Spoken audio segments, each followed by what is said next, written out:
Hello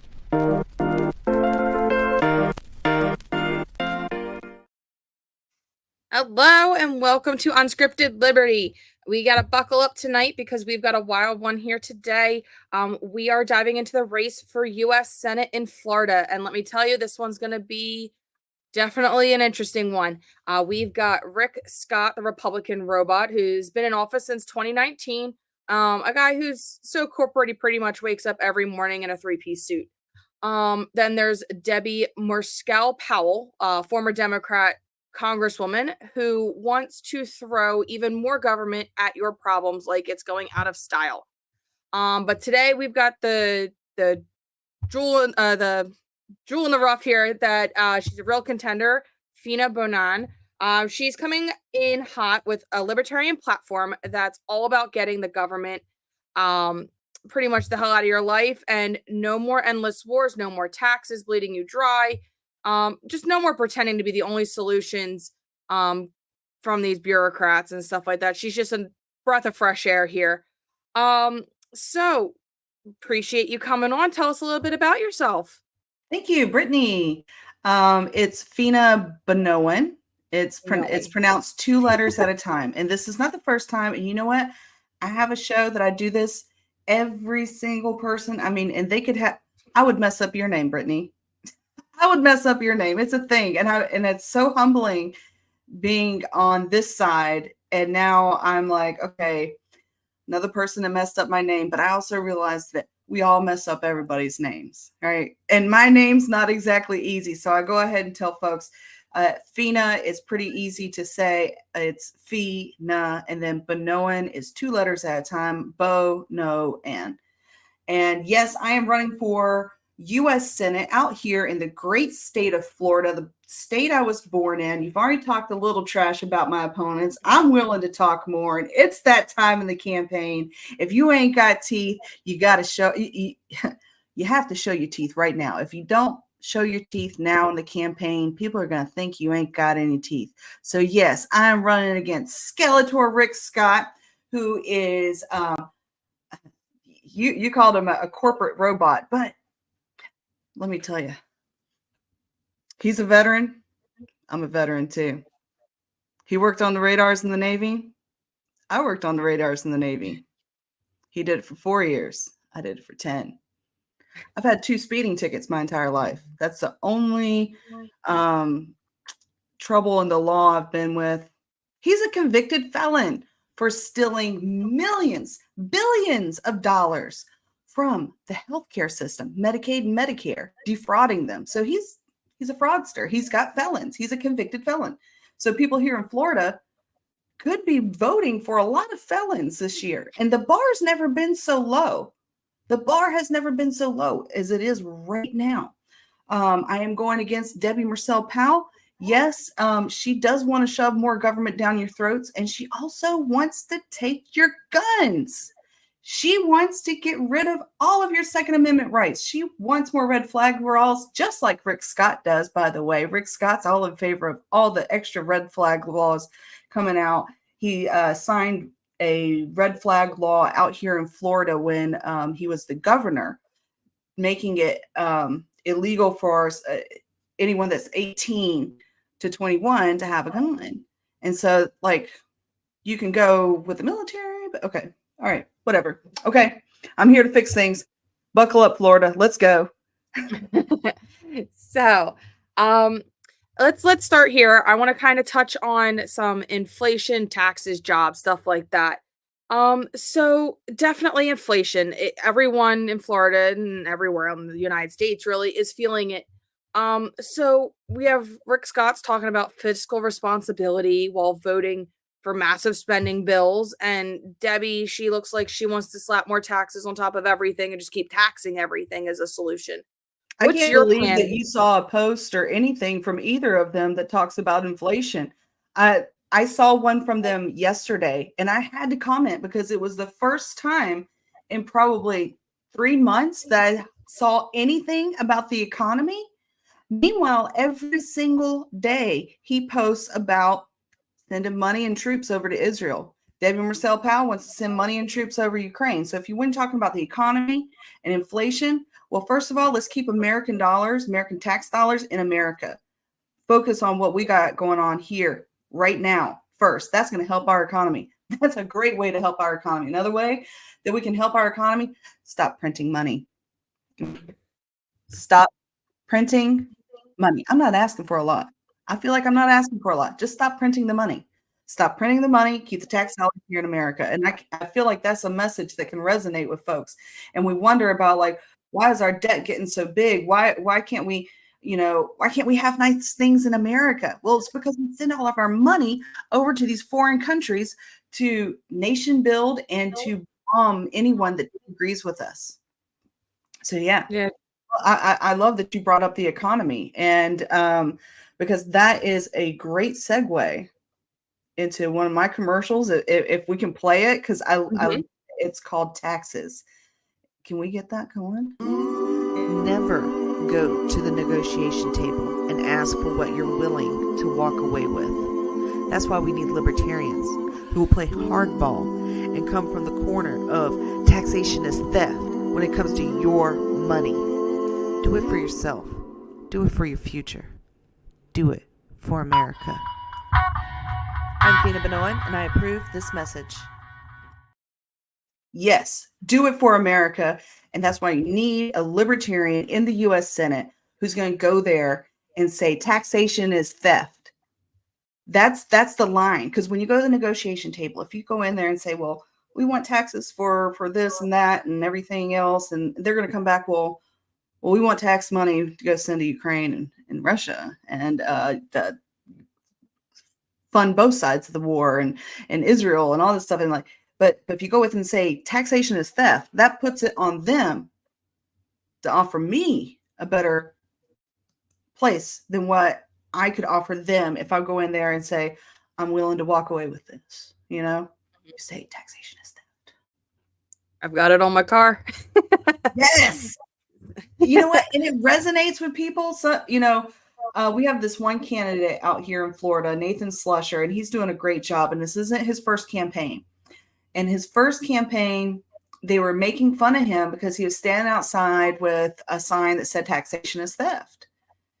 And that sign, the message taxation is theft resonates with so many people right now, because even if you like some of the programs your taxes are going to, at some point you realize that this is too much taxes. You take, for instance, your car, right? If you drive, you are a slave to the tax man. You have paid taxes when you bought the car. If you had a loan, if you got a loan for the car, you pay taxes on that as well. Then in order to drive the car off the lot, you have to buy the state taxes with the licensings, the tag, the registration. Then if you're in a state that requires insurance, that is a hidden tax. That is a forced tax. And then you get on the road and you're driving, and as soon as you need some gas, guess what? You're taxed on that too. Tax on every tire purchase you make. And it's all on this money that you have made that's already been taxed. Yeah, it's painful when I look at my paycheck and go, oh, look, there's like 30% of it just poof, disappears. 30% of it just poof. And then on every purchase you make, there's another 6, there's another 10. And then when it all adds up, you're paying more than 50% of your money that you earn to the man. Yeah. And it's just, I can't even, I hate that. It's tough because I have to pay different because of TJ being with disability and stuff. It makes it tough because I have to pay different taxes because of being head of household stuff and everything else, and my income, and puts me in different tax bracket. And it's like, and that's you one never of those get things ahead. that if we go in there and we say taxation is theft, we might come out with something like a flat tax. I could be down with a flat tax, but I'm not going to go in there asking for it right away because I know I won't get it. No. So, segue a little bit here. I come from medical field. I'm a nurse. So, I want to go into healthcare a little bit here. And our healthcare system and stuff like that is just a complete mess. Democrats want government-run healthcare and stuff. Some of the like if they get their way, you feel like you're going to the DMV for a doctor's appointment. Mhm. The other side, the Republicans, they want to talk about free markets, but keep shoving regulations down our throats and are like restricting everything. But like, no, be free. Do make your own decisions, but in these parameters. Like it's insane. What are you seeing, and what do you suggest or pushing for with healthcare? For me, it's two-sided. Okay, so I'm a veteran. So my healthcare system comes from the military, TRICARE, the VA system. And I think that folks that are wanting that government-sized healthcare system should look to the VA and the military in their structure. And yes, you are just a number with them. I have a friend that is a veteran, a good friend of mine. She went to the VA to get an X-ray type CT scan done, and it wasn't. I say that because I'm not sure exactly what it was, but it was a machine that she was, supposed to look on the inside of you. And while she was there, and she looked at it, and it was on her hip area, and I think it was for I think she was going in looking at hip loss, bone loss, and everything. The technician was coloring in pieces, like things, matter that wasn't there. Had the picture, took the picture, and then started coloring what should be there that isn't. And then she called him out on it. She's like, "What are you doing?" And he says, "Oh, it's just the machine. It does that."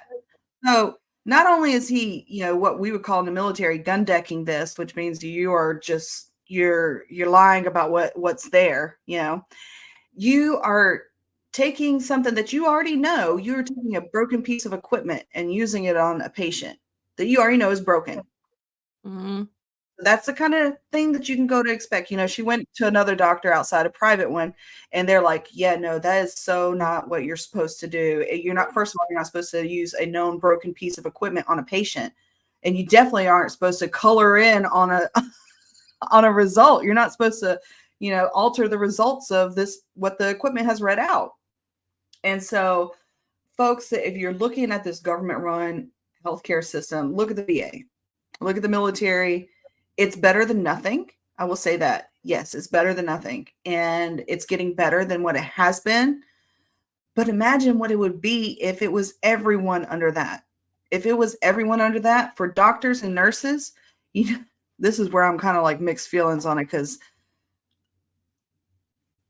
I wasn't a fan of what happened during the lockdowns. I wasn't a fan of the COVID situation. I wasn't a fan of nurses doing TikTok videos while my grandma was dying inside of an incubator. And I think I'm on board with some people on that. But here it is, and this is something you should be like, yeah, I want privatized healthcare system, because as soon as it goes government, there'll be a cap on your wage. You'll only be making so much. So your doctors that want to make $1 million, live in, fancy houses, drive nice cars and all that. And the whole reason why they became a doctor was because they wanted big, nice houses and fancy cars. You're not going to be able to afford that. I hope you got it now. If you want that, that kind of healthcare system, your pay is going to get cut a lot, drastically. So there's that. On the private side of healthcare, I'm actually in favor of something that Joe Hanush told me about, who's another candidate out here in Florida. And he came on my show that I do on Tuesdays called Campaign Update. And, we were talking a little bit about the issues, and we brought up healthcare too, and price transparency. Like, if we're going to go free market, open market, we should have price transparency, and we shouldn't have, like you said, the regulations that we have in the way of getting what we can afford to get. Like, if we can afford to get something, I want it. We're in a free country. I'm over the age of 18. Like, if you wanted a prescription for Adderall, for instance, you should be able to go to your doctor and be like, "I would like a prescription for Adderall," and they give you the prescription for Adderall. You're an adult. You know what's best for your body. You should be able to have control for that, right?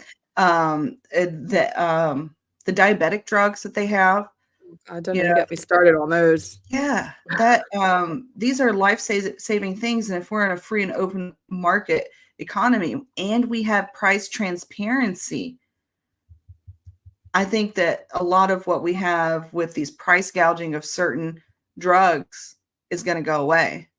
You know, price transparency is key. If we're going to have an open market, it has to be really, truly transparent and open so that, you know, I think that anyone should be able just to go to a doctor.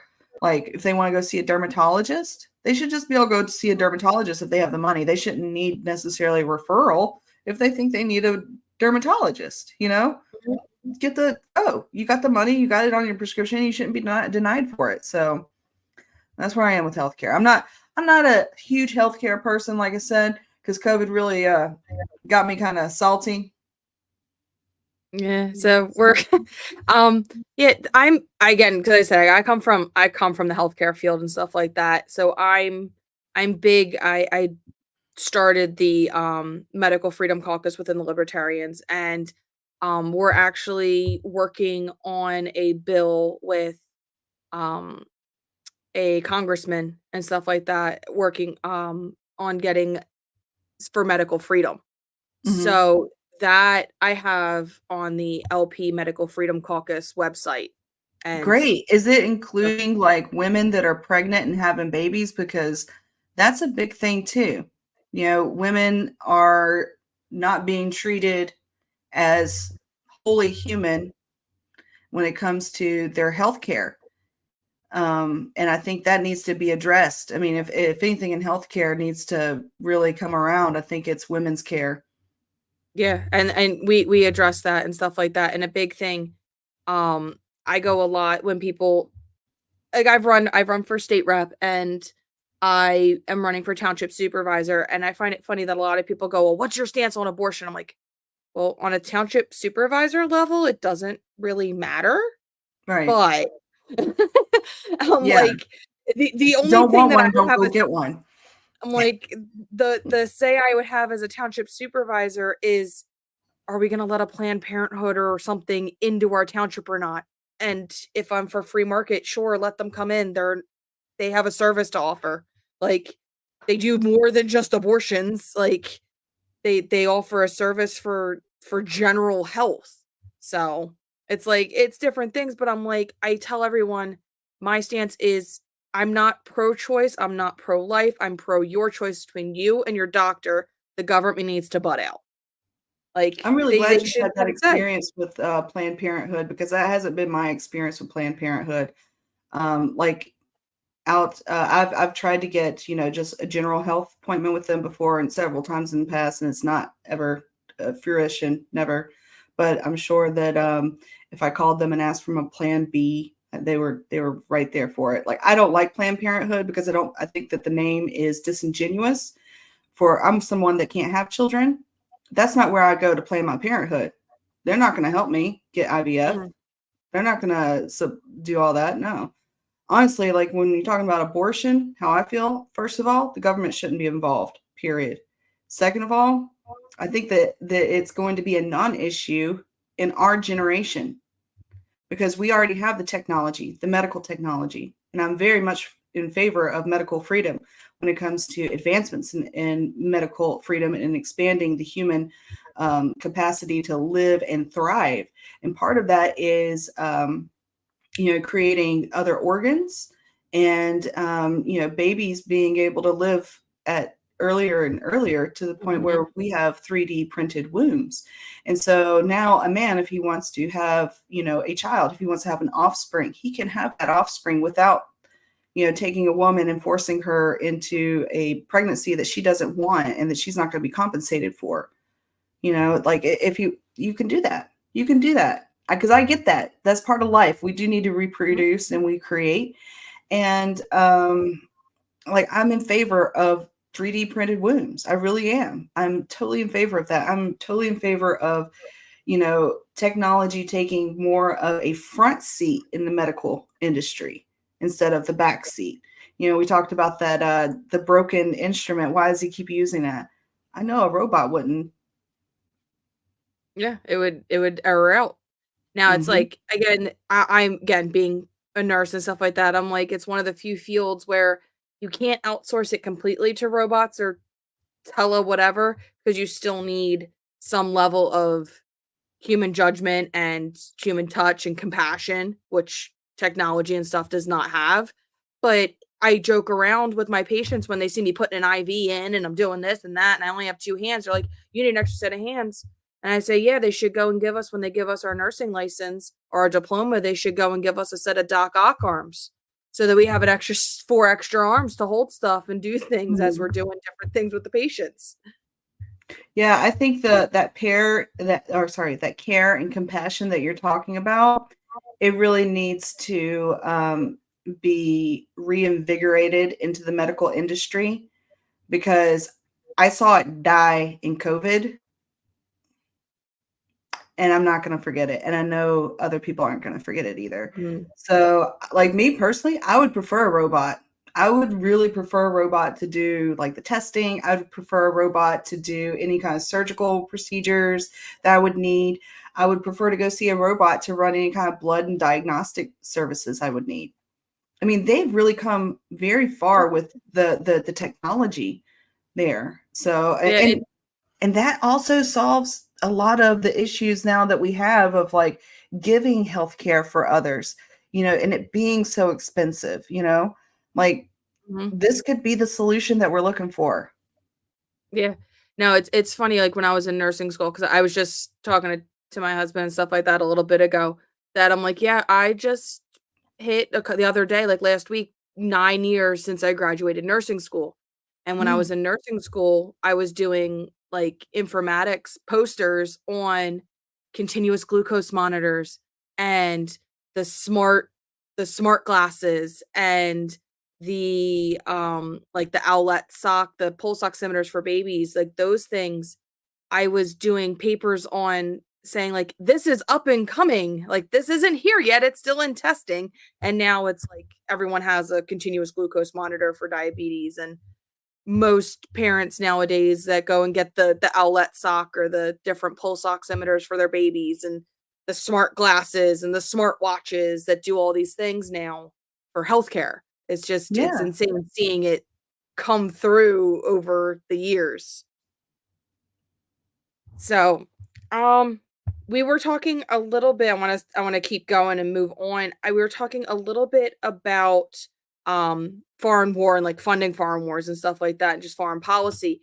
So, and you had said Rick Scott's big with both of them are big with sending money over. It just depends on which side they want to fund. What what thing hmm, so what would you say, we kinda did talk about it, but, like, just us being this global police state, like, what is your What's my take offer on or it? solution? Yeah, take what's your opinion on that? Well, I don't know if I told you this or not, Brittany, or at least your audience. I'm a veteran. Oh, I did because I was comparing myself to Rick Scott. So that's right. I'm a veteran. I've traveled the world. I've traveled around the world. The first deployment I was ever on was on a hospital ship where we gave humanitarian aid and medical treatment to people all across South America and Central America. And I thought that was good. That was good stuff. My second deployment, that I was on, it was in support of the wars in Iraq and Afghanistan. Now, I see there is always going to be a need for us to have a military. We're going to need a military if we are going to be a sovereign nation. If we're going to, want to defend ourselves, even personally, we're going to need a military, right? Because they got militaries, we want militaries. Same, it's a basic principle. And there were, events that we were out there for, like if you remember the movie Captain Phillips. Do you remember that movie? Captain Possibly. Phillips, one with Tom Hanks in it, and there Mhm. was Somalian pirates, and Yes. I'm the Yeah. captain now thing. Yeah. So I was on the ship I was on. We actually took those prisoners on board our ship, you know, and that shipping company, they were just a civilian shipping company, and if it hadn't been for us, they could have all died. And they were, it's good to have some sort of watchful eye. And I don't think we necessarily need to be the world police, but I think that it's nice that there is a world police kind of patrolling the seas, if you will, and the skies even, we recently came up with what is it called? The Space Force, Mhm. right? We have that level of technology now that we don't have to have an extinction level event happen from a meteor. If we can see it coming, we can shoot it out of the sky now. And a lot of our advancements in technology, in healthcare, space, and in basic just everyday life has come from the military. So I mean, I'm not anti-military. I just don't want us playing country makers. I don't want us I want us to build our own infrastructure up. Like the military itself has different branches, of course, but they have different jobs within those branches. Even like I was in the Navy, right? So there's even people that build, that are construction workers, they're plumbers. That these are jobs that we could they don't have. We can still have the military. They can come work on us. Come work on our infrastructure. Come work on the water in Flint, Michigan. That's how I feel as far as like the world police. I think that there needs to be, almost like a Coast Guard type entity out there that is saving people that need to be saved from bad people, because there are bad people. And if we don't do it, somebody else is going to do it, and I'm okay with that. Like if there's any purpose to, these United Nations groups, I think it is to be kind of like a peacekeeper in these areas, like, in, what's it called? I'm having a brain fart right now. In the waters that are not of countries, I forget there's a proper term for it, and it is lost on me. International waters. There we go. International waters, international airspace. So these areas that are shared amongst us, that there could be bad people, bad entities, bad things up there that we want to help others, humanity first, humans first. So Yeah. world police, let's share the load. Let's share the load. We don't need to be the only ones being the police force. Right. We're already getting the concept in a lot of areas doing regional police instead of township based. So just apply it on a larger scale. Well, yeah. They're sharing the idea is they're sharing the wealth and sharing the responsibility of it. It's not just holding down to one. It's helping those that need the help, and the ones that can provide it. The ones that can't can at least try a little. So, I want to go on and talk a little bit about gun rights. We did talk about how your opponents are pretty pro red flag laws. But it's where, like, I mean, you did talk a little bit, but like, where's your stance on all of that? Shall not be infringed. Yeah, pretty much. I like I think that's Pennsylvania's has it similar, is because you have I don't think we have a phrasing. I forget our exact phrasing right now, but it's a lot clearer than others. Ours is shall not be questioned and stuff like that. The right to bear arms shall not be questioned, which I like shall not be questioned too, but I'm definitely a shall not be infringed kind of person, because I see the whole Second Amendment. It is not just, the right to bear arms shall not be infringed. It talks about a militia being part of a necessity for a free and prosperous country, and it is for tyranny, whether foreign or abroad. That's definitely part of the reason why we've never been invaded. It's because they know we have a lot of guns. Accounted for and not accounted for. Mm-hmm. A lot got lost in boating accidents. Such a shame. So speaking of boating accidents, let's go into natural resources. Okay. Florida's pretty diverse in its ecosystems there. You've got the Everglades and everything else. What what's some of your stances and your take on your opponent's stances for natural resources and like conservation or responsibility? So the first time I went to Key West, Florida, was with the Navy. I was born in Florida, but the first time I went to Key West, I was with the Navy, and we came down and we cleaned up some of the mangroves in one of their parks. And we cleaned up probably, I don't know, something north of 1,000 pounds of trash, of all kinds, just trash. And that's not include just trash. And I think part of the problem with their trash is we keep making it. And we're going to go back to a little bit of that foreign policy thing. Part of the reason why we keep making it is because plastic is cheap. And it's so cheap because we don't charge for the security of the vessels and the attainment of what makes plastic, which, folks, if you don't know what plastic is made out of, it is made out of petroleum. It is made out of petroleum. So when you get that free packet of ketchup that's in a plastic packet, thank a soldier that it's free, because they died for you to have that free plastic. And I think that's gross. I think that anybody that's our generation, I say our generation because you look kind of similar to my age. I think we've grown up knowing that, reduce, reuse, recycle. There's other R's now, and I love it. One of them is refuse. And so I refuse a lot of plastic in my life.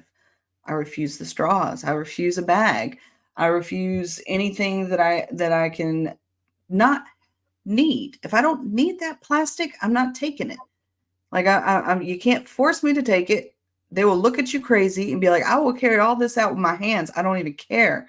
I don't need your plastic, because they're going to give you 10 plastic bags for 5 items. I don't need all that. Let's just create more trash. I'm not big on trash. I think trash is disgusting. And I think that we continue to make trash, and at some point, it's not even our fault anymore, because we can't buy anything that isn't covered in trash. Yeah, single-use packages, single-use items. I go and how much I create when I go and just to put an IV on a patient. Every single little thing is wrapped individually. Again, some of it's for sterility, but still, like each piece, there's probably about like 15 pieces of trash to put together stuff to make an IV. Like, why can't some of it come pre-connected? And now there's one less piece of plastic trash. It's still wrapped, still clean, and I start with it. You guys? Connected. And that's one thing I get that. I understand the medical field does a lot of single-use plastic. I understand why. But in some circumstances, can we not get some reusable surgical steel? Can we not just, it's so much trash. We definitely, I see there's a lot less of the stuff that we sterilize and reuse for surgical tools. But there's quite a few that I at least, again, I'm from the ER, so like we have like the dental syringe, that the syringe part that holds the little medicine vial and stuff is reusable. Some of the suture kit stuff, and different kits and surgical kit stuff is reusable. So we do have some of that still, but it's a lot less than it used to be. But you know what? The medical industry isn't even the worst ones. They're really not. It's the beauty industry. It's the food industry.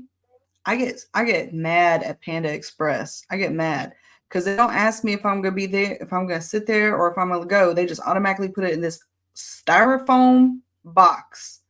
And I'm like, I need a plate. I would like a plate because I don't want your styrofoam box. I don't want to be part of that problem. And they're like, well, okay, a plate. And they get all confused and stuff. What is this plate you speak of? How can I put your plate in a plastic bag, though? Yeah, it is. And it's just seeing like just kids toys, kids stuff. Like it's and it takes a degree, just let alone a degree in like engineering to get into the packaging. How many Barbies did you have when you were growing up? A lot. They still are here. All the dirty diapers that you had when you were a baby, they'll be around for another 500 to 600 years. Full of you know what. Mm-hmm. Mm-hmm. Mm-hmm. Oh, it's insane just seeing how much we have and stuff like that. And there's people, it's like a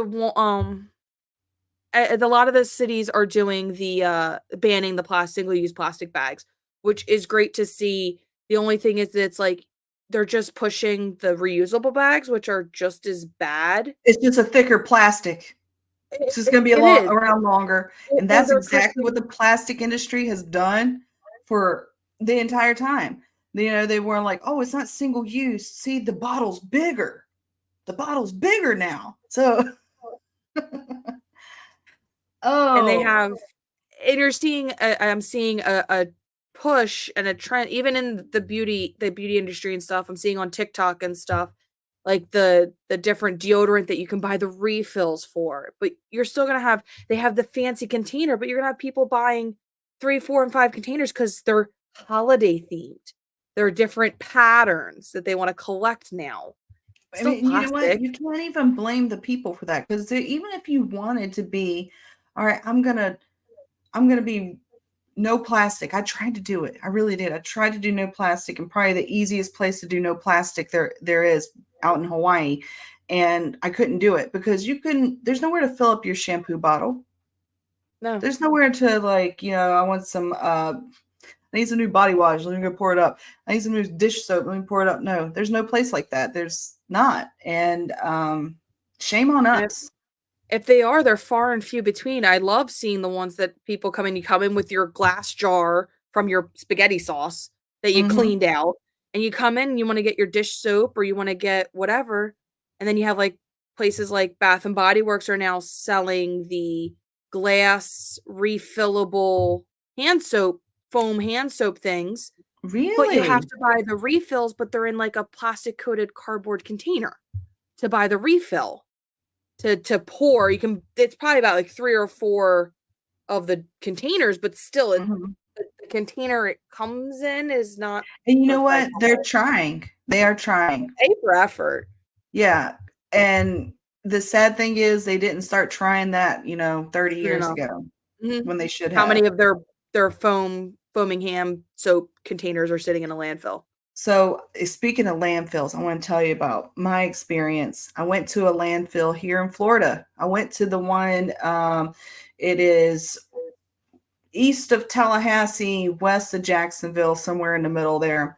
And we took a U-Haul because we cut down our bushes out back, and it was a lot of debris, a lot of trees stuff. So it was full of trees in the U-Haul.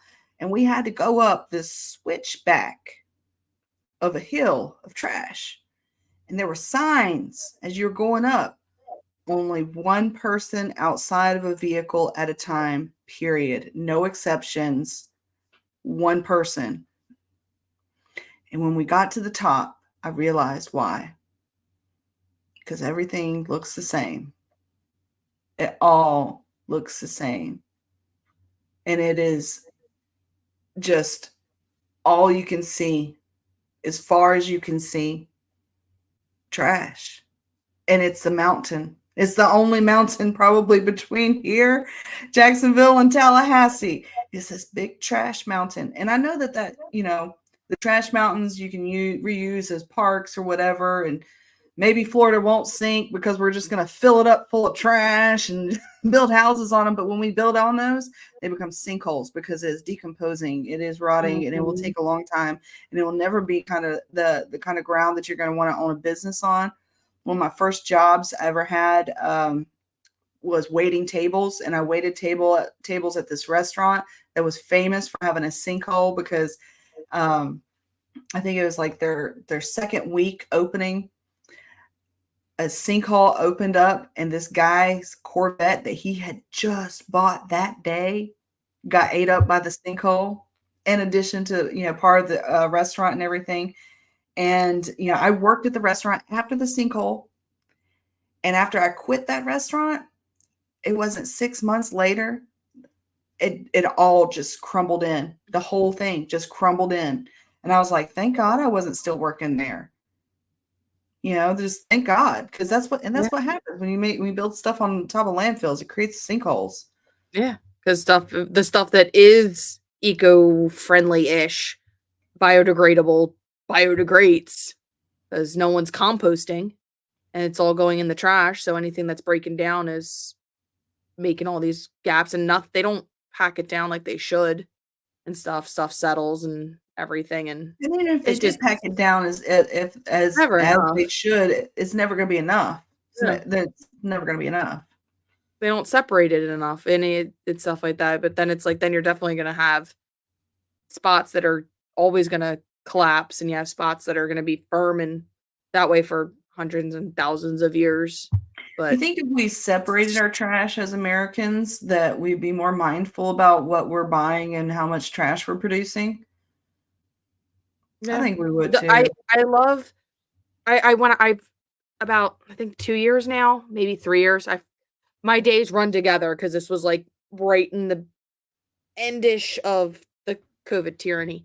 I traveled to Indonesia, and in traveling to Indonesia, we stopped in Japan, and Japan has like 15 different trash cans. They separate their trash very well. And it was insane stuff. I was like looking, I'm like, what? It's so much cleaner too. You couldn't turn and take 2 steps without seeing another trash can and stuff like that. Another set of trash cans. And it was a set of trash cans. It wasn't just like 1 or 2 or one or the other, because that's the problem I see. Like, we have season tickets to the Lehigh Valley Phantoms. It's a AHL team near us. And in the areas our seats, there's a recycle can over here, but all the way down the other is the trash can. It's like, well, everyone's just going to throw their trash in the can here because, one, it's not blue. It just says recycle. It's not the obnoxious blue recycle can that we're used to and have been taught that plastic goes in recycle when 90% of the plastic we throw away isn't recyclable. And it's not just up to us. I'm gonna tell you another sea story, if you don't mind. So my first deployment, I said we were in South America, Central America, and we were off the coast of Haiti, and we had a lot of trash. It had been stacking up for weeks. 1,000 people on a ship make a lot of trash. It's just not as much as 1,000 people in America on a day-to-day basis. I promise you that. But it was a lot of trash, and we paid the country of Haiti north of $1 million to take our trash. And we literally stood on the weather decks of the ship and watched them take our trash, maybe 500, not even 500 yards, like a football field's length away, and that's it. And they just put it in the ocean. And so, like, to me, that was a slap in the face in a lot of ways, because first of all, don't put it in the ocean. Second of all, man, we just wasted money that we could have done ourselves. Yes. You said it, not me. Hey, I still love the logic of, let's put the paper straw into the plastic cup instead of just. I've seen a paper straw in a plastic sleeve. That's logical too. That makes a lot of sense. And that's what happens when the government gets in the way of any kind of industry. Like, they're going to find a way around it. And that's just human nature to find a way around to get what they want. But pretty much, I can see we've done quite a bit of highlighting your opponents here of what their negatives are, do you have anything else that you want to kind of shine light on, that you are bringing that breath of fresh air to the system, Sure. Can we play the that space they're not? commercial? We can. I'm Feena Bonoan, and I approve this message. Imagine if we had the same enthusiasm for building rockets to go to outer space as we do for rockets with warheads to go to foreign countries. From the moment we knew of our sun's expiration date, our star, we had a moral obligation to our future generations. T-minus 5, 4, 3, 2, 1, booster ignition, and liftoff of SpaceX Dragon, hoisting harmony to the heavens and opening new gateways for international science.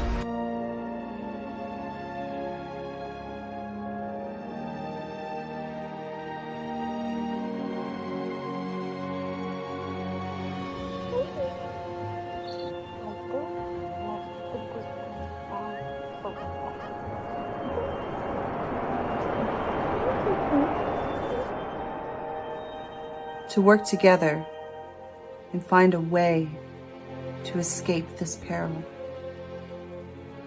It's bigger than one person. It's bigger than a generation.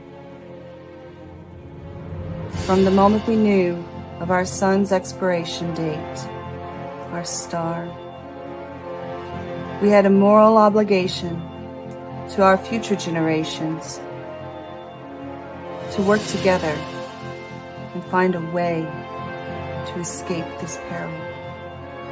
This is bigger than one person. It's bigger than one generation. But if we all do what we can, when we can, together, we can save the future of humanity. That was pretty. That one was good. And I've seen. Said I love it. I love your hair in it too. It's pretty. Yeah. I did it after when Dune 2 came out, because I'm a big Dune fan, especially the original. And so if you're familiar with the original, it starts out with a monologue from the princess. And she has kind of similar hair. And that's what I was going for. I was going for that look. And that's why I was like trying to be like really calm and cool and soft, like she was. But the rest of my commercials are a lot more uppity, a lot more pep in them. That was the intense one, the thought-provoking one.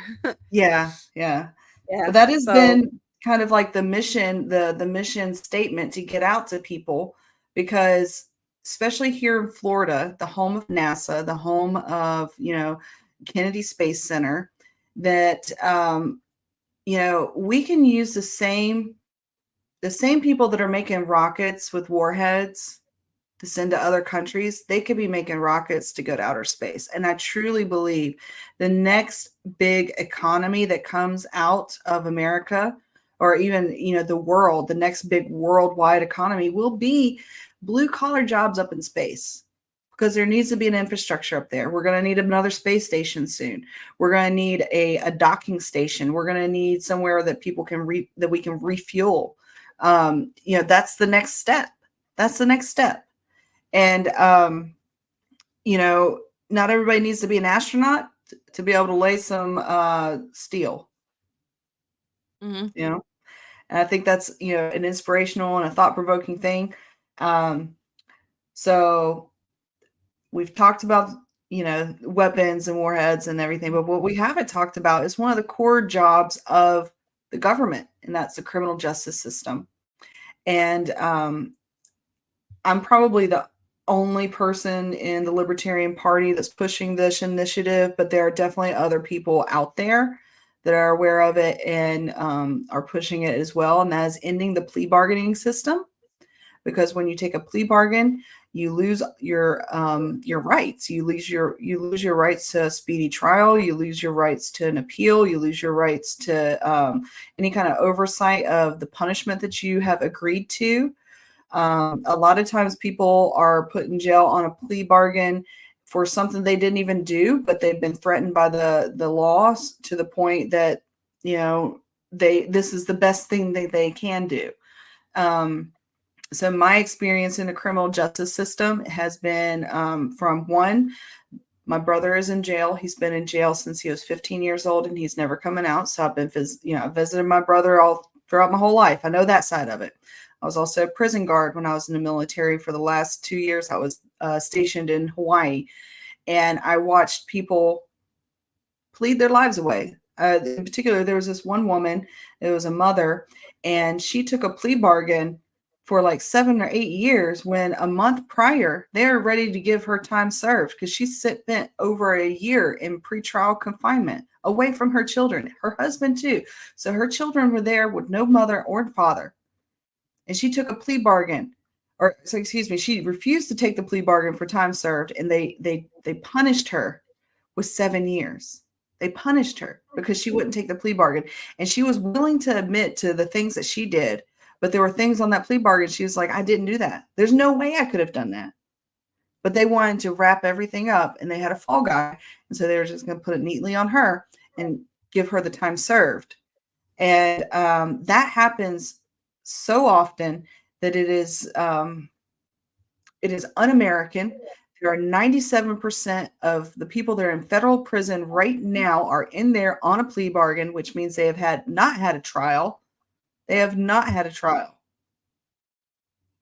And that not only, we're talking about, maybe innocent people that are in jail, but also think about the guilty people that shouldn't be on our streets that are.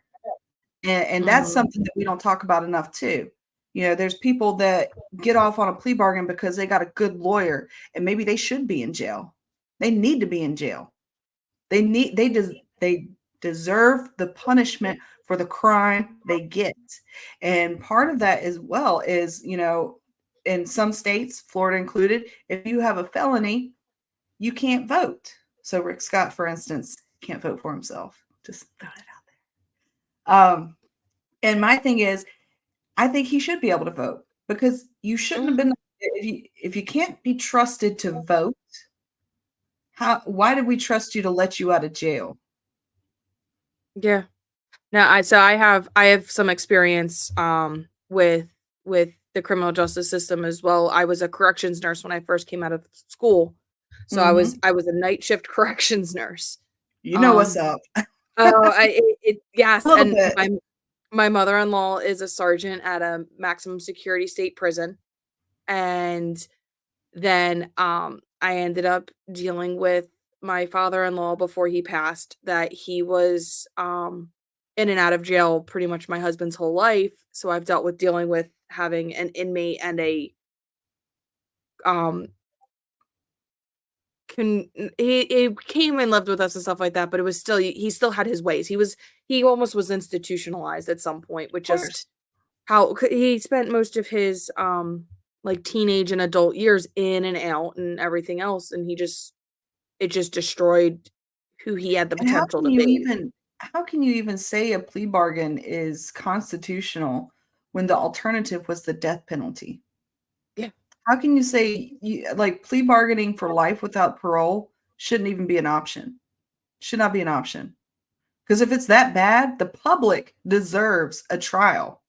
Because part of the purpose of the criminal justice system, the way it is here in America, is to deter future criminals from committing those acts. And when we deprive the public of the institution and the systematic distribution of justice through our criminal justice system, we have deprived the public of seeing it in act and knowing what the repercussions of basically breaking the law is. We don't see that. We should see it. And every time there is a trial, like the trials, they go to court TV. And America is glued. We are glued because we want to see the criminal justice system working. We want to see bad guys being put away, and we want to see the good guys be exonerated. We want to see victims have their day in court and get retribution for the wrong that's been done to them. They deserve that. The same as the criminal, the people that do wrong deserve their punishment. Yeah. Look how many TV shows we have are based on the criminal justice and stuff like that are on TV that are super popular. Mm-hmm. But it's like we definitely, I would love to see some reform in different levels of different things just to make it what it's function at its intended purpose Mm-hmm. and stuff, because it definitely has gotten a little out of hand. Yeah. And again, it's back to money. Money talks, and money determines everything. Money should not be able to buy you freedom if you've done wrong. No. And a big thing, I know we have up here, our attorney general, a candidate is most of his platform is jury nullification. So I'm fine with that. yeah, it's for, so I just want to like kind of, I would tell, it's not all my listeners know exactly what it is. It's one of the most powerful tools we have, as citizens to check government power, especially with that plea bargaining system that's atrocious. It's about 95% of criminal cases end up being resolved through plea deals. And where that means most people don't even see a jury. Prosecutors wield this to pressure defendants, like we said, and it's just, they don't end up getting adequate legal representation, and it's just with promoting this jury nullification, it empowers people to resist cases where the punishment doesn't fit the crime. Mm-hmm. And we have, I'm big on the Ross Ulbricht stuff where his punishment is not fitting his crime. Mm-hmm. For a lot of, again, I say this every episode, we need to pardon and set Ross free, and it's for what he did. It's not, he's been in jail for way too long. He should have never been in jail. Yeah, I can't even imagine how a judge could sentence him to multiple consecutive life sentences without there being an actual victim. It's and because of other people used his thing in a, he's no different than Jeff different- Bezos with Amazon. You think people aren't buying and selling drugs on Amazon? eBay Hello? and Facebook Marketplace and Craigslist. Craigslist. Craigslist is just you get anything on Craigslist. Get anything on Craigslist.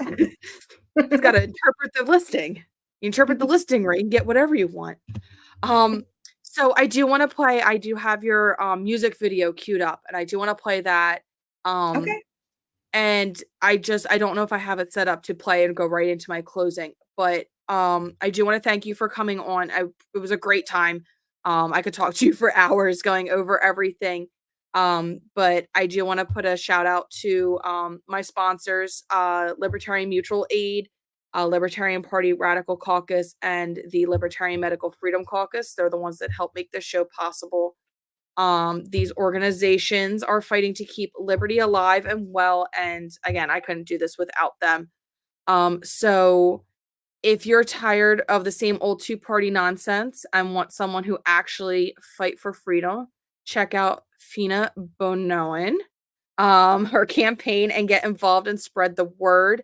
And we want to send someone to Washington who's ready to cut through all of this. And I want to post up here.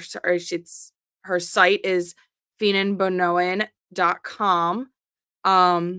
And pretty much we're going to go into your music video, and then Can I plug my show real quick? Yeah. You can plug your stuff all you want. Campaign update Tuesdays live at 11 a.m. And then we restream it on Mondays at 7 p.m. Same thing, different day. But Tuesdays, we're live, and we always have Libertarian candidates. It's hosted by 2 Libertarian candidates, 2 Libertarian U.S. Senate candidates, myself and Mike Scott. We're both veterans, and we have an exclusive Chase Oliver update at noon Eastern time. So please check it out. We've got lots of archive as well. We are like a 23rd episode this past week, so check us out. Awesome. So let's get that music video going, and then we'll head on out.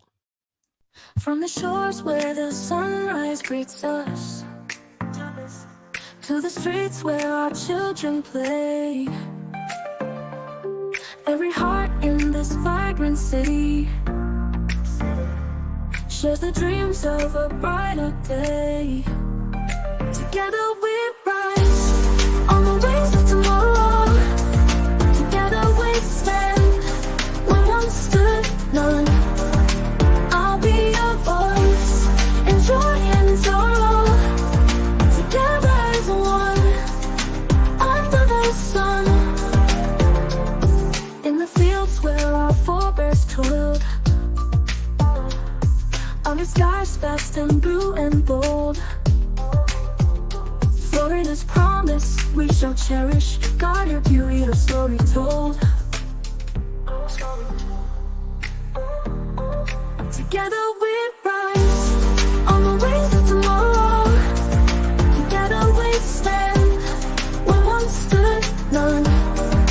I'll be your voice in joy and sorrow. Together as one, under the sun. In the depths of despair we find our calling. In each other we find our might. With hope as our compass, no fear of falling. U.S. Senate in Florida, the one, the only, Feena Bonoan. How are you? Hi, Larry. Thank you for having me. Together we stand. Where once stood none. I'll be your voice in joy and sorrow.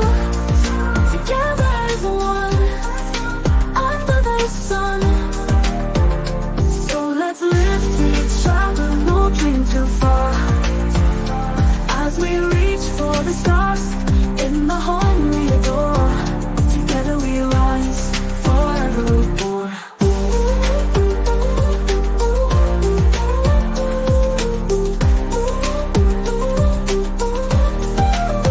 I'm Feena Bonoan, and I approve this.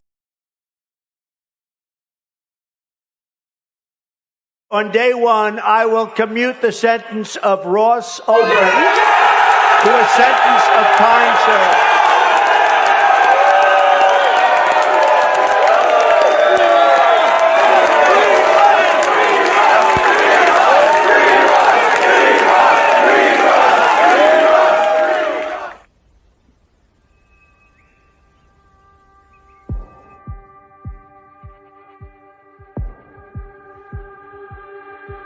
Is there anywhere on earth where a man can still be free?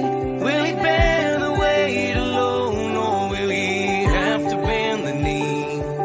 Is there no one in this land who grows tired of the game, where the wicked gather stones and build up prisons in our name? There's a story that you've heard before. It's been told in every age of a gentle soul.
so break